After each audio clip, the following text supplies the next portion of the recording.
Hello there, happy Wednesday. It's Cassie. Welcome back to my YouTube channel. Today it is Blog Hop Day for the Brutus Monroe Inspiration Team, and the theme was anything goes. So I went with that. I pulled out a fall stamp along with a bunch of other fun products. This fall stamp is called Autumn Essentials, and the paper that I put into my mini Misti is the Aqua Pigment paper because you guessed it, I plan on aqua pigment painting.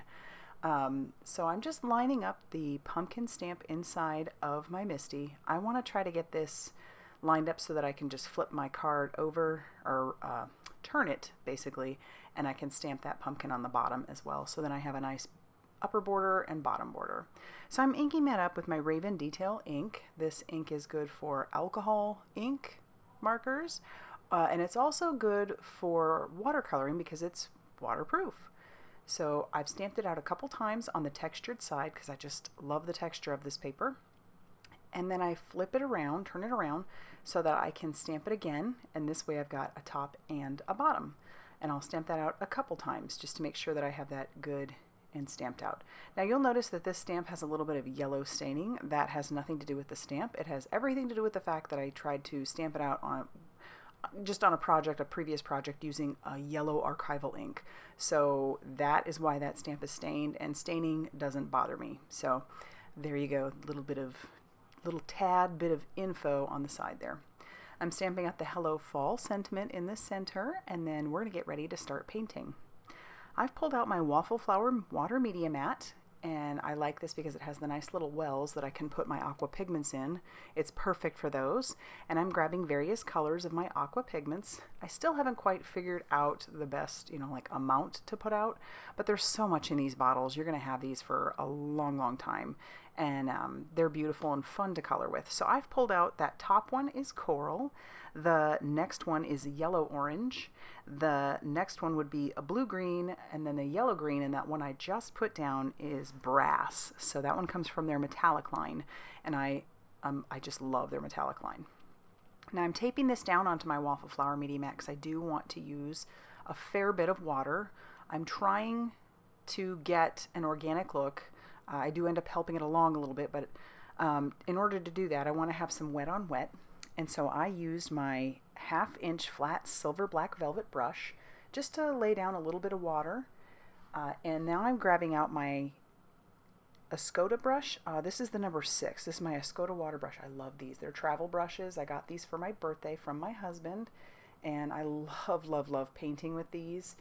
When I'm just kind of sitting around, these are just fantastic, and they're great for the water pigments because, or the aqua pigments because, it's already a liquid watercolor, so I don't need to put a ton of water on my brush.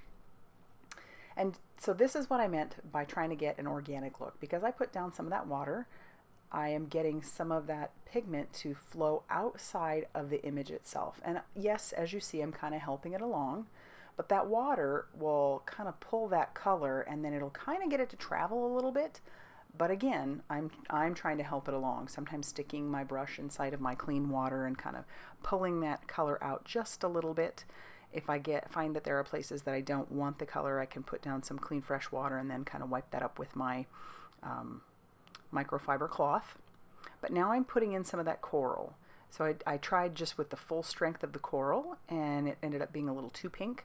So I put some of that coral in with my yellow orange to get a deeper color, and I love how that works. These aqua pigments, they blend so beautifully, and so you can get all kinds of colors that you want. So you might have just like the basic colors, but just blending those out and mixing those together, you can end up with some really beautiful, unique colors.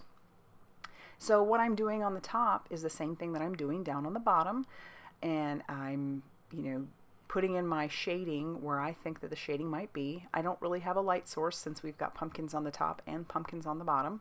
This is just, supposed to be a border, so I'm not really focusing on where light may or may not be coming from. Because as I said before, I also want this to have a little bit of an organic feel with that watercolor kind of coming out. It's clearly not super organic since I am having to pull some of those colors out myself, but I love how this is starting to turn out. It doesn't look like much now because everything's very flat, But with watercolor, you do work in layers. So as you saw before, I put down the yellow-orange to start on my pumpkins and let that kind of do its thing. Then I came in with some of that coral, and I mixed the coral in with some of the yellow-orange and then put that in some of my shadowing areas. Now I put down some of that yellow-green, and now I'm putting down the blue-green, letting that work its way out just a little bit. You know, and occasionally wiping up where I don't like how intense the color may be. And then I'll come in with a little bit more intensity and then let that dry to see how it is. So that way I can bring in a little bit more intensity. And then I'll even end up mixing, so right there on the paper, I'll mix some of that blue-green with the yellow-green. And that ends up, you know, giving a really pretty color as well. Now I'm going to move on to using some of that brass color. I end up using it to color my stems. I thought that would be a really pretty brownish color to use for the stems, but I also use it for a little bit of my shading. And so I figured it would work beautifully to even layer right on top of the yellow-orange and the coral to make an even deeper, you know, more intense color, you know, a little bit more dramatic. So I thought that would be fun. Plus it also gives that shimmer since it is one of the metallic line. So I'm kind of pouncing that color in where I think it might look good, just all around those pumpkins. And then when I'm happy with that, we'll move on to doing some splatter. So I'm just going to put a little bit of water on my brush, tap some down, just the green right now. And then I will do a little bit on the bottom, just holding up a scrap of paper towel. And then I also want to do, so I'll go in and fix a few things with my blue, try and intensify some of those berries in that picture. And then I'm also going to go ahead and do a little bit with that green, mixing some of those colors to add a little bit more intensity in other areas.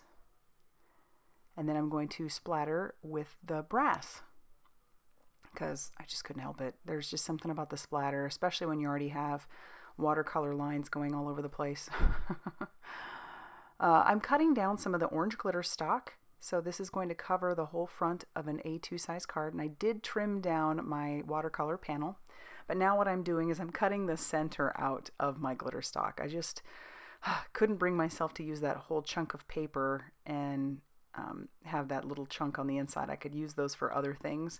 So I'm just cutting out a small rectangle from the center because it wouldn't even be seen anyway. So I'm just going to save that. I'll set it aside and save it. And so now I will take some 1/4 inch score tape, because my watercolor panel is fairly warped. I did use a decent amount of water. So I'm just putting that all around the edges, and I'll take off the release paper.